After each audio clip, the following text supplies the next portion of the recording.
আপনারা জানেন যে মহিবুল্লাহ মিয়াজি, যিনি টিএনটি মসজিদের ইমাম, দীর্ঘ সময় যাবৎ উনি ইমামতি করেন, উনি একটা এজাহার দিয়েছেন।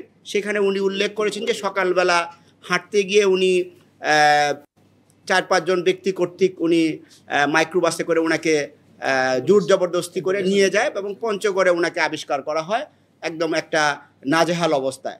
সেখানে উনি চেইন এবং তালাবদ্ধ অবস্থায় ছিলেন, যেটা একটা স্বাভাবিক অবস্থা না। পরবর্তীতে পুলিশ এবং আশেপাশের লোকজনের সহায়তায় উনি রেস্কিউ হন এবং উনি আমাদের কাছে এসে রিপোর্টও করেন।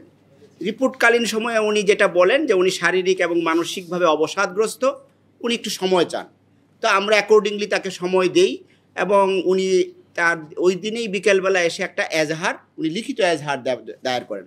সেখানে উনি যে সমস্ত ঘটনার অবতারণা করেছেন সেগুলি আপনারা কম বেশি জানেন, যেহেতু ওনাকে জোর জবরদস্তিপূর্বক অপহরণ, হত্যার উদ্দেশ্যে মারধর এবং বেসামাল অবস্থায় ফেলে যাওয়া এবং আরও কিছু ঘটনার কথা বলেছেন। তো সেগুলি আমরা আমলে নিয়েই তদন্ত শুরু করি।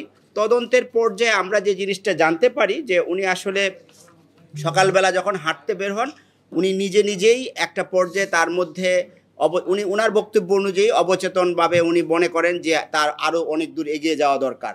তো এরকমভাবে করতে করতে উনি জয়দেবপুর চৌরাস্তায় আসেন এক পর্যায়ে, সিএনজি কোন সময় অটো, এখান থেকে বাস যুগে উনি যান আপনার সুবানবাগ হয়ে গাবতলি থেকে উনি শ্যামলী পরিবহনের একটা টিকিট ক্রয় করেন। টিকিটের ক্রয় করে উনি পঞ্চগড়ের টিকিটটা কিনেন।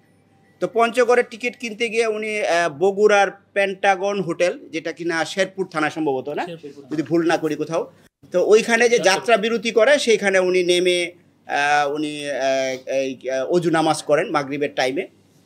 তো এরপরে উনি পঞ্চগড়ে চলে যান। এরপরে ওখান থেকে উনি নিজেই হাঁটতে ওইখানে যে পড়ে যান বা অবসাদগ্রস্ত হয়ে পড়েন এবং নিজে এই ধরনের অবস্থায় তাকে আবিষ্কার করেন।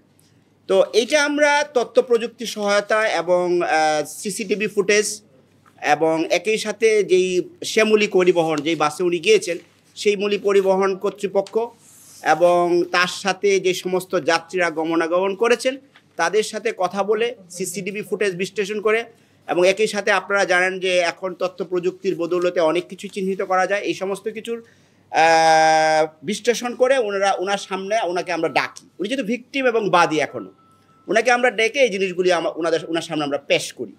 উনি প্রথম দিকে কিছুটা জড়সড় থাকলেও পরবর্তীতে উনি বিষয়গুলি কবুল করেন যে হ্যাঁ, আমি এইভাবে গিয়েছি, যেই বর্ণনাটুকু আপনাদেরকে আমি দিয়েছি এটা ওনার মুখ থেকেই কিন্তু পাওয়া।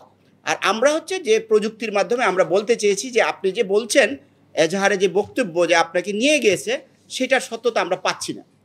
এই মোটামুটি এখন পর্যন্ত তদন্ত। এখন এই ঘটনায় এর পিছনে কারো ইন্ধন রয়েছে কিনা, Hire Google TV, endless color, smart living.